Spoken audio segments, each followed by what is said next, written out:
Okay, so finally, we're now on to demography. So what exactly is demography? Well, like many things in this course, the definition of demography varies hugely. Sometimes you'll see income-related topics in demography, like wealth distributions within the population. But for purposes of this course and this discussion, we are really going to focus on demography as the study of human population and the changes in population size, composition, and distribution, and the processes by which those populations change. Demography can be considered the study of human populations in general, and it's really useful to understand for predicting and understanding both social and economic problems that we might be coming up against. So demography includes things like the distribution of age in the population, gender distribution in the population, family sizes, are those increasing or decreasing, household status, so are more people married, are more people single, are people living alone, things like that. It gets much more complicated if you start adding in things like income. And I tend to think of income as an economic trend versus a demographic trend. So when we talk about demography, we want to also think about populations at various levels. This can be at the local level, at the regional level, at the national level, and at the global level. For purposes of this lecture, we will be talking primarily about demographics at the national and global levels, okay? Okay, so the big three of demographics are really birth, aging populations and death, and migration. Okay, those are really the three things that drive demographics, and that's where we're going to focus our efforts today. So this is going to be all about ratios and different sizes of age cohorts, and as those sizes of age cohorts change within the population, there are macroeconomic impacts that are super important. There are business impacts that we need to think about. There are global trade impacts that we need to think about. And so all these things are impacted by the relative age of the population. So population pyramids, that's this blue and pink thing in the middle. It's called a population pyramid, and it's a very common tool for understanding demographic change and for understanding the demographic status of a certain population. So this one in front of you is the population of the world at 7.7 billion. The blue represents the male population, the pink represents the female population. And each different layer is a different age group. And so we can see that at the bottom are the number of people, or the percentage of the population of both men and women who are from 0 to 4 years old. And then at the top we have people who are between 90 and 100 years old. So we can see, as you kind of might expect, that right now there are more young people in the world than there are older people as a percentage of the total population. But there are some interesting things that you might observe about the global population pyramid.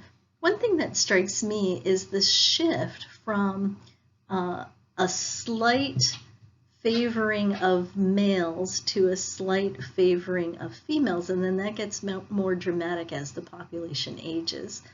So as you can see on these younger demographic groups, the percentage, there's a slightly higher percentage of males born, and there are slightly higher percentage of men than there are women. Well, then there's kind of an equivalency that happens in our 30s and 40s, the number, and up to about 50, the number is about equal. And then the number of men as a percentage starts to decline as more men die. And pretty soon there are more women as a percentage than men. So we know that as a global population, that balance of men and women shift. I also want to point out the population projection on the right-hand part of your screen. And so you can see that our population experienced fairly rapid growth, but then that growth as a globe is going to taper off and kind of flatten. So the population growth curve flattens, and we're going to talk about why that is. But first, a little bit more on population pyramids. What's fun to look at sometimes is the change in population pyramids over time. Japan offers a particularly dramatic view of this phenomenon. So in the 1950s, as you can see on the right-hand side of your screen, Japan had a very young population. There were lots of births, birth rate was very high. There were lots of men and women. There were slightly more men than women, but it was pretty equal gender-wise. And as you can see on the left, over the years, Japan's population pyramid has entirely switched. So all of those young people from the pyramid on the right have now moved up the pyramid on the left, and they have not been replaced. So instead of having this base-heavy tapering up pyramid like they have on the right, they now have this kind of bulge of people who are over 40. Okay, so as we know, Japan has the oldest population on the planet in general, and they have a very high percentage of their population in that upper part of the pyramid, which is going to create huge economic challenges for them. And as we read in one of our readings, that's why they're looking to robotics to help solve this. The only real options they have are immigration, which they historically have not allowed, and robotics, which is kind of where they're heading, as you'll recall from our reading. All right, so as I mentioned, we're going to look basically at the big three drivers of demographic change, and those are birth rates, death rates or aging, and migration. So first up is global birth rates. So the global average right now is about 2.5 births per woman, which is about half of what it used to be. So it used to be very, very high. 5 to 7 children per woman was quite common 100 years ago. But child mortality was also high at that time. So it kept populations in check. Yes, we had lots of kids, but lots of kids died. So globally, we got healthier and populations soared. You'll remember from the previous slide that you could see, or like two or three slides ago, you could see that rapid rise in population growth, and then it kind of has flattened out. Well, populations got healthy, we had a lot more food around, and populations soared. But then fertility rates started dropping, and we're going to talk about why that is, and that has stabilized the population. So fertility rate is just the average number of children per woman, and that has really been declining. So the primary driver of birth rate decline has been education for women. So education for women has impacted the fertility rate in a couple of ways. First, women have kind of said, wow, you mean I can do something else other than have children? That sounds like a good idea. So that has really driven down the birth rate.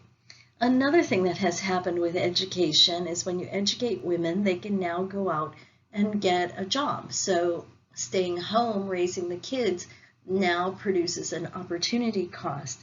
And as that opportunity cost has increased, you don't want to lose that opportunity cost income by staying home with the kids. Women who are more educated also tend to have healthier kids, which means fewer kids die, which means you need to have fewer of them to replace them. So more educated women also tend to use contraception more. And it's kind of a two-way street.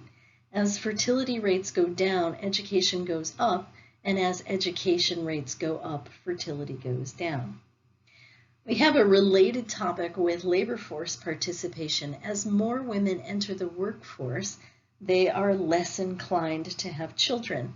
Again, this is largely an opportunity cost argument. Excuse me.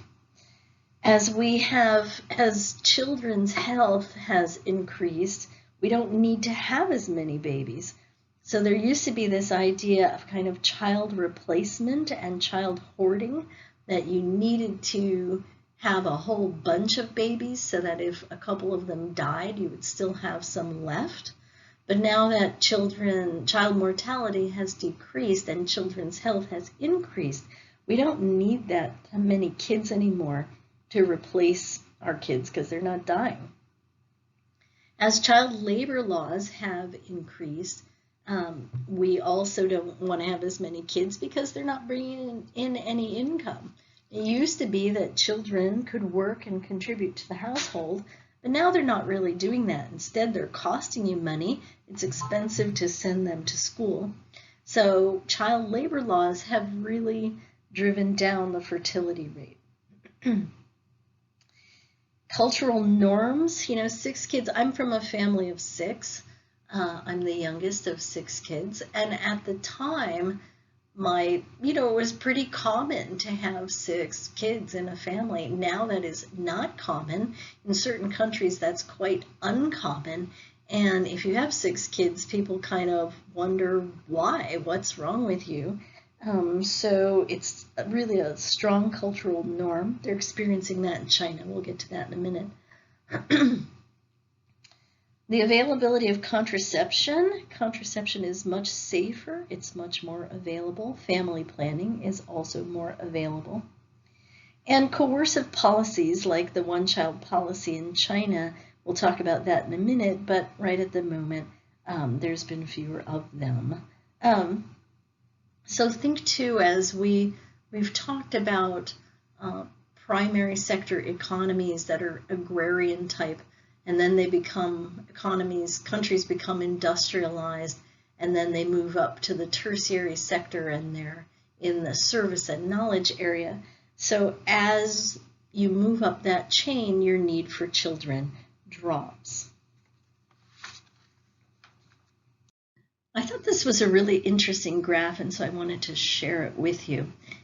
Our World in Data is a terrific website, so you might want to take a look at that. But in the 1950s, which is our red line, the global birth rates ranged from a low of 2 births per woman in Luxembourg, but only in that one rare country, up to over 7 births per woman in Rwanda. China and India had about 6 births per woman. The width of each country's flat line indicates the percentage, their percentage share of global population.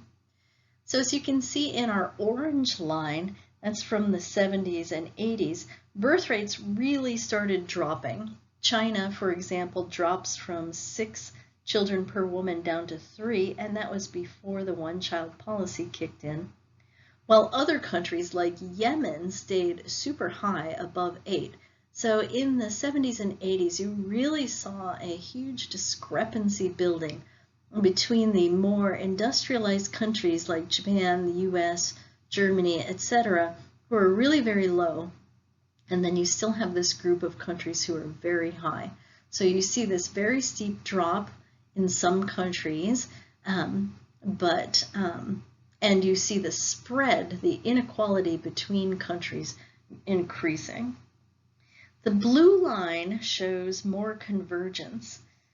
Now the low countries who have low birth rates, they don't get a whole lot lower.